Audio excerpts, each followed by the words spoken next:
Trucks, built to serve. Live from New York, it's the show that's preparing for the friendliest segment in all of sports. It's the second hour of First Things First. Today, a question that might tear Brew in two. Jets versus 49ers. Oh, wow. Who does he trust more, Brock or Aaron Rodgers? Meanwhile, momentum back in Denver. Is this a must-win for the Joker? But right now, it's time for the flyest segment in all of sports because things are flying. It's King of the Hill. Now remember, it's not a power ranking, nor is it a calculation of PER or win shares. It's a rich tapestry of historical excellence, current performance, with a dash of reasonable expectations. Last week, Anthony Edwards made his debut at the Summit, and we debated whether a hill can have a summit. It can.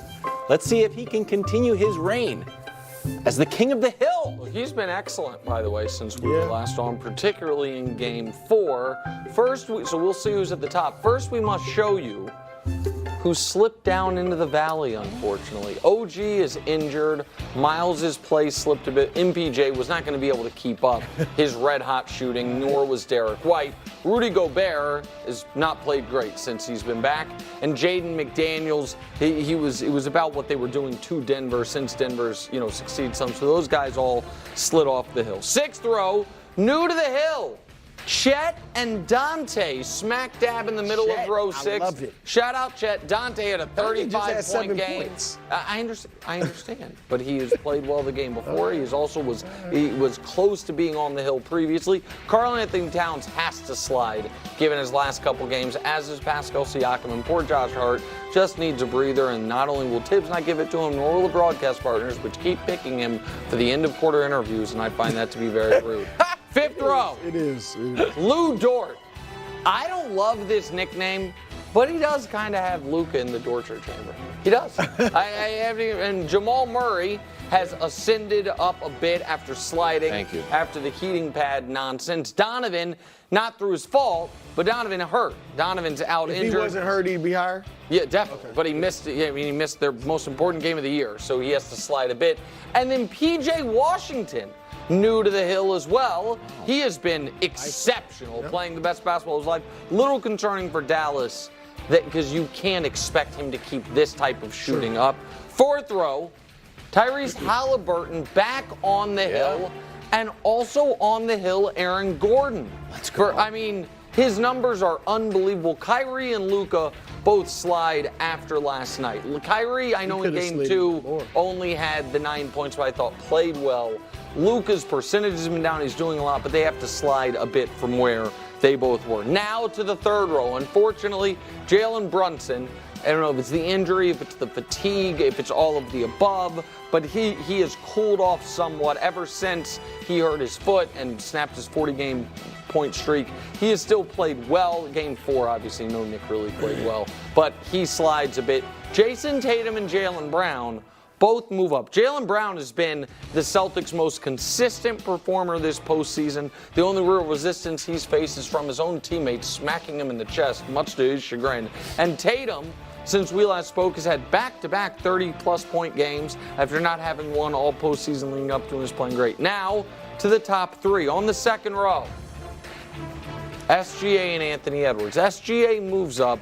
He has been brilliant throughout this entire postseason. I think Brew was a little harsh on Jalen Williams overall earlier, saying SGA doesn't have someone else he can rely on. But Jalen Williams last night was not good at all, and SGA was the star. SGA has carried him. And Ant moves down, not because he didn't play well, but out of deference and respect to the person back atop the hill. Nikola Jokic, his crown was in question. His title defense was in question. And he responded in Game 3 with a very good game, and then in Game 4 with a brilliant game, which is exactly what we asked for guys who might be or are well considered the best player in the league, multi-time MVPs, season on the line, back against the wall, carry your team. Doesn't even mean you got to win the series. When Giannis was in round 2 on his title defense, nobody kills him for losing to Boston that year because he had that 46-point game in Game 6. He played great. He pushed as far as they could. So Joker, back to the top of the hill given his game 3 and game 4? It's a good hill. I would switch Kyrie and Jamal Murray. Kyrie's really not playing that way. He's playing a good floor game. I need buckets from Kyrie. Okay. All right, so I would put Jamal ahead of him. But my main thing is SGA, I think Nick should be at the top of the mountain. Wow. He has clearly been the best player in his series. Now, Jokic probably has, but you could argue Ant Edwards, right? So SGA's clearly been the best player in this series, in a series that includes a player we all, for the most part, at least us, think is better than him, and that's Luka. Okay. Secondly, everyone else, and I didn't mean any disrespect to Jalen Williams.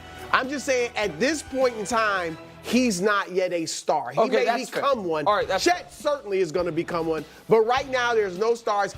Everybody else has a Jokic has Jamal Murray, who I think we consider a star. Yeah, not a superstar right? star. Kyrie and Luka. Yes. Luka obviously has Kyrie. Ant has Cat. I mean, Cat's a multi-time all-star. I know he's inconsistent. He's up and down, but he is a very good player. And Jason and Jason Tatum and Jaylen Brown have each other. So he doesn't have that, and yet he is doing major damage. We know how young his teammates are. 22 years. I mean, this is darn near. You heard John Calipari talk about, 23 and 24-year-olds out here winning championships. Yeah. He essentially is taking a darn near a college-age team this deep into the playoffs. All right, and his rebounds, I talked about it earlier. 10 rebounds a game in this series. That's huge for Oklahoma City, which is not they're the third worst rebounding team in the league. And here is Nick. I love the King of the Hill. You do a great job with it. Wow. But one of the weaknesses of the Hill is that you don't really value or take into consideration what is the hot new analytic statistic. Oh, no. All right?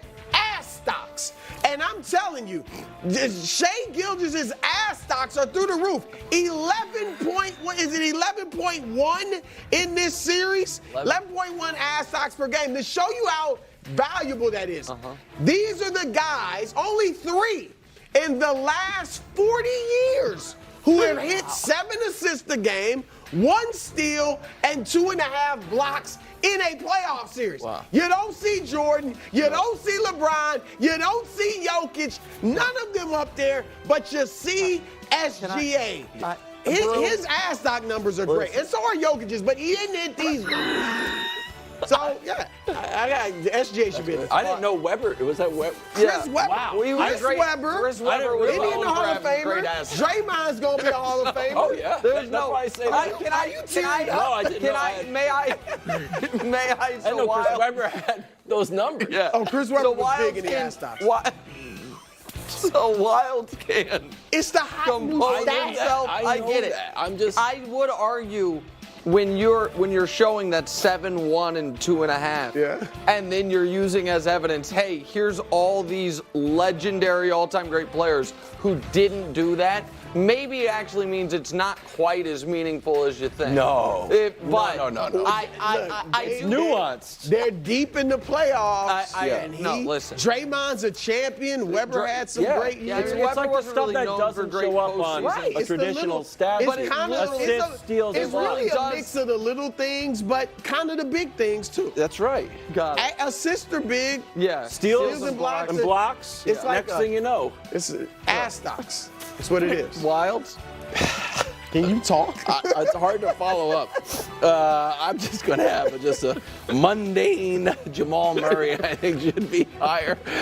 The way that you schedule a concert, you're supposed to put the real star at the end. I didn't know we were going to have that. Now I got to come on like, hey, everyone. Jamal Murray's playing great. I'll throw to this Jaden McDaniels sound. Well, I don't know if this was just a factual analysis of his production, Jamal Murray's production. He's had 19, 24, and they had 8 in the game that he looked really bad. He went 8 for 17, 11 for 21, and 3 for 18, but that game he can throw in the garbage. Tell me if you think this quote from Jaden McDaniels is trash talk or just like the way the Wolves are playing defense. Take a listen. I mean, he gonna make those shots. I mean, the type of shots he makes. I mean, we're making it difficult for him. I mean, he still scores, but it's like a bunch of shots he shoots. So I mean, I'm not really tripping about it, but It's just loud shots. There's nothing really that's hurting us. So I mean, is he talking about the half-court shot? I think he's talking about that shot. That shot that we just showed was after 23 seconds of great defense. He made it. The half-court shot. He makes shots like that. No, he's a good, bad shot maker. There's no question. Here's why. I'm going to show you the non-Jokic Nuggets stats for the postseason. Because I don't think Jamal Murray's been their second best player. I think Aaron Gordon has been. And I think in the first round, Michael Porter Jr. was. Because he is, he is clearly a far inferior defender to Gordon. He is not shooting with near the efficiency of Porter.